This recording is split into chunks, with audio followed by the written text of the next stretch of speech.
The site is located on the corner of Queen and Portland Street in the city of Toronto. It's a very distinct site. It's located in two extremely interesting areas. It's part of the King Spadina regeneration area, as well as the Queen Street West Heritage Conservation District.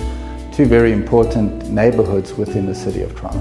We believe the outcome of the building is very exciting. We've incorporated many things from Queen Street and from King Street, and in terms of a real playful, exciting building has been the process, has been the goal of the process which we've achieved.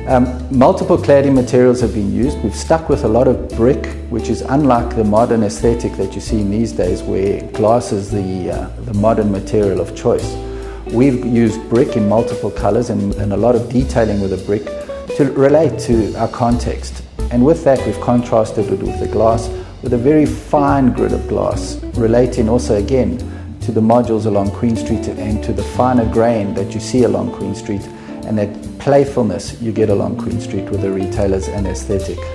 The landscaping continues with the City of Toronto theme around the three streets, which is Richmond Street, Portland Street and Queen Street.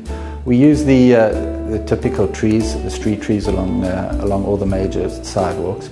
We've added decorative lighting, also typical to the City of Toronto, and decorative paving. The decorative paving ties into the balance of Queen Street and just generally what you see in the city at the present moment. Up on the fourth floor, which effectively is the seventh floor due to the height of the retail component, is a large green roof. The green roof becomes an outdoor private room for use of the residents of the condominium. The terraces, private terraces on the east side and south side, all have access to this green roof as well as all the residents of the condominium.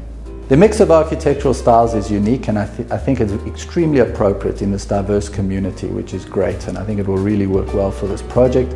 There's a lot of glass used for the residential. The glass comes cascading down along Portland Street on the east facade and ends up at the top of the lobby area. So you're accessing underneath this large glass area, which obviously carries up throughout the building and throughout the residential component, which breaks the base, which is the point which we go from the Queen Street district to the King Spadina area.